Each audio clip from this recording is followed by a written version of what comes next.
Bom dia, tudo bem, Felipe? Tudo ótimo para nós aqui nesse momento, ministro. É um lindo dia de sol no Rio Grande do Sul, bom também para a agricultura depois de toda a chuva que a gente teve.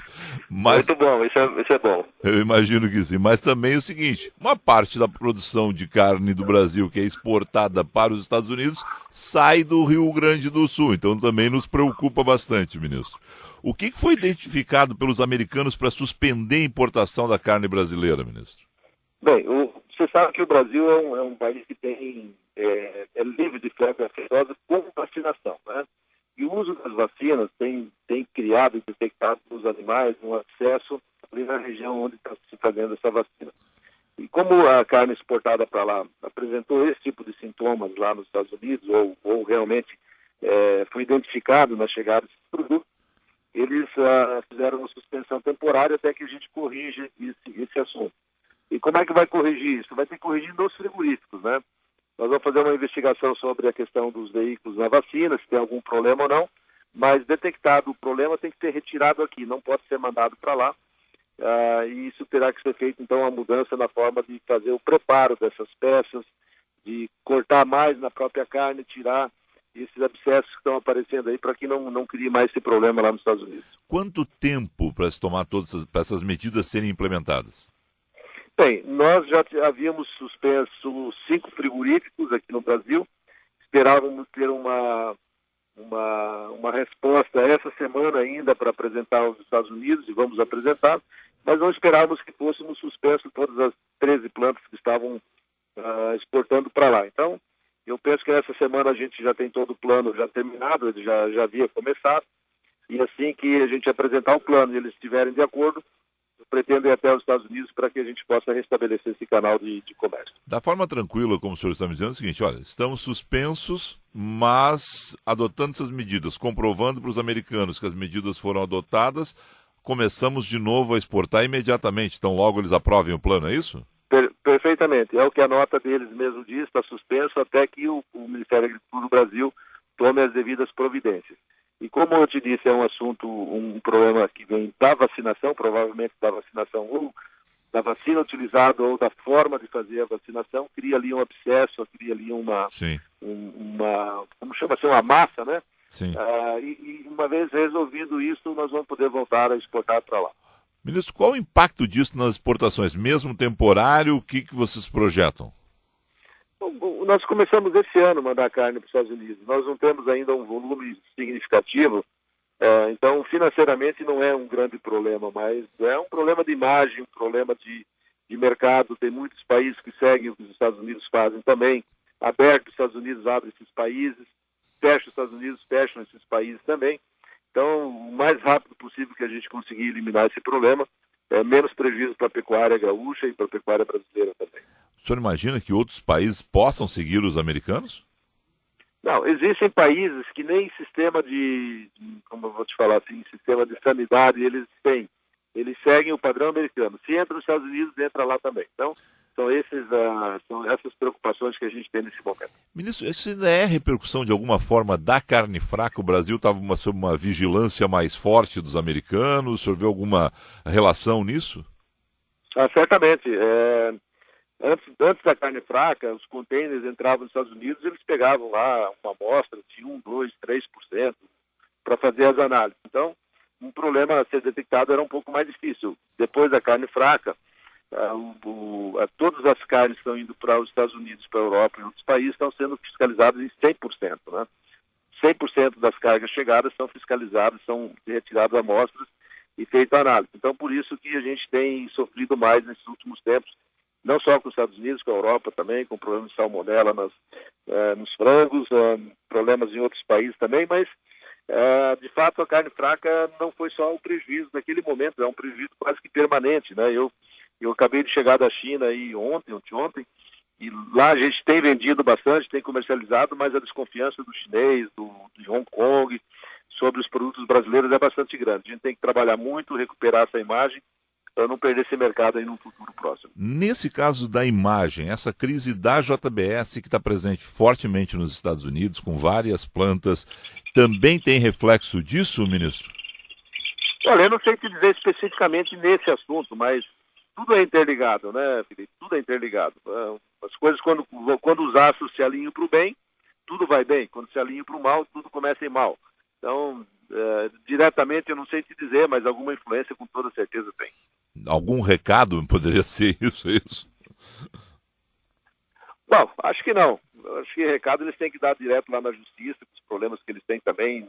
O ministro da Agricultura dos Estados Unidos, Sonny Perdue, eu já conheço ele há algum tempo, é meu amigo até pessoal, já esteve aqui em Mato Grosso, visitou o Brasil, ele conhece bem, não ia tomar uma decisão drástica e dura. Os Estados Unidos é um grande parceiro comercial brasileiro, e essa coisa a gente vai arrumar na parte técnica mesmo e na parte política também. Ministro, só para deixar claro uma situação. A situação, claro, envolve a carne bovina, nesse momento, pode ter reflexos em outras carnes que são exportadas em grande quantidade, como, por exemplo, frango e carne suína?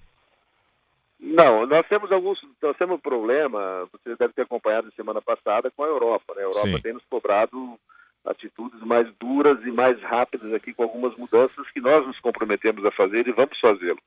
Mas o tempo nosso no Brasil, a nossa burocracia, a mudança que temos que fazer, ela é um pouco mais lenta. Então, nós, na Europa também, 100% de tudo que está chegando lá está sendo checado, a gente tem vários problemas e sempre sob ameaça, né? Então, nós estamos trabalhando meio no fio da navalha nesses últimos tempos, com a Europa, agora com os Estados Unidos e com outros países também, conforme já disse também. Ministro, o senhor está no Brasil, o senhor não acompanhou o presidente Temer ao exterior, mas na Noruega o presidente Temer recebeu um recado. O agronegócio brasileiro está influindo no meio ambiente, inclusive os noruegueses diminuíram em 200 milhões de reais o repasse deles para o Fundo de Meio Ambiente da Amazônia. Qual é a avaliação do agronegócio brasileiro, o senhor que comanda essa área no governo, desse recado dos noruegueses? Então, eles são completamente errados, equivocados. Eles têm mania de olhar um pedaço da floresta, se tiver uma árvore derrubada, eles pensam que a floresta inteira foi derrubada.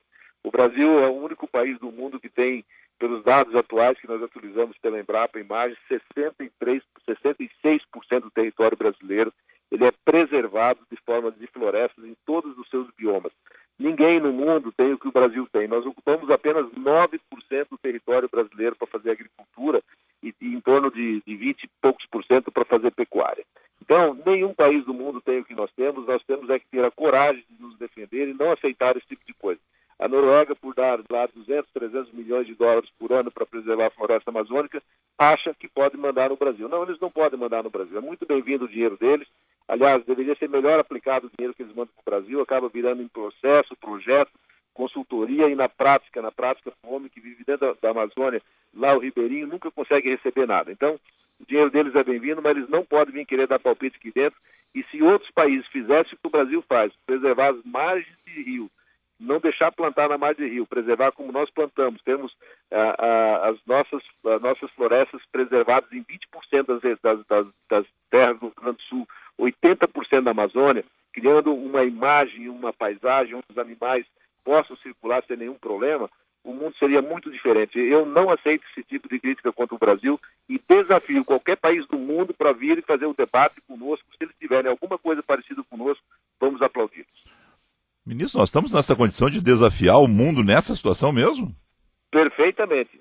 Sem nenhum medo, sem nenhum problema. Ninguém tem a agricultura sustentável que o Brasil tem na questão de preservação de florestas e paisagens que nós temos. Ninguém. Ninguém no mundo tem essa condição. Nem Estados Unidos, nem na Europa, ninguém. Reclamam de nós e nós ficamos quietos, ficamos na parede. Nós temos que reagir. Em todas as viagens que eu faço para o exterior, eu tenho feito palestras, mostrado os números que nós temos e eu olho para a plateia. Quando eles olham o número 66% de preservação de floresta no Brasil, eu percebo no olho das pessoas, a forma das pessoas e pensar assim, poxa vida, mas nunca ninguém nos disse isso. Veja bem, 9% do território brasileiro nós utilizamos para fazer agricultura. Apenas 9%, não é absolutamente nada. E vem dizer que a agricultura, que a pecuária são aqueles que são os malfeitores do meio ambiente, pelo contrário.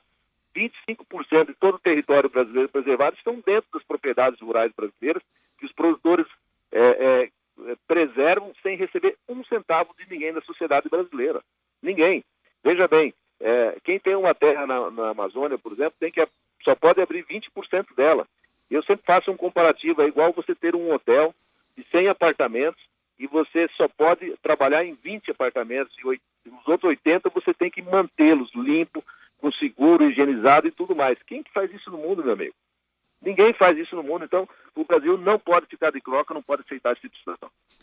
Ministro, só para fechar, reflexo no mercado interno dessa decisão dos Estados Unidos. O senhor imagina que o preço da carne cai nesse período aí para nós brasileiros? Os gaúchos vão poder fazer um churrasco mais barato nos próximos dias? Não, veja bem, o gaúcho não pode fazer churrasco muito barato, senão vai matar o pecuarista lá no campo, né? Já o boi está com preço muito baixo. Sim, vai ter um reflexo sim, mas eu espero que não muito profundo e bastante rápido, porque os volumes que nós estávamos mandando para os Estados Unidos não são volumes muito grandes, são volumes pequenos ainda. Então, vamos ter que retomar eles, mas não creio que haja um prejuízo maior, não. O senhor não fez estimativa de tempo, mas a gente pode pensar que isso é 1 mês, 40 dias, 2 meses, essa retomada? Olha, nós tínhamos já uma reunião marcada para dia 3 de julho com o governo americano, com eles para discutir essas questões. Se eu conseguir antecipar essa reunião para a semana que vem, eu pretendo ir aos Estados Unidos e discutir isso pessoalmente.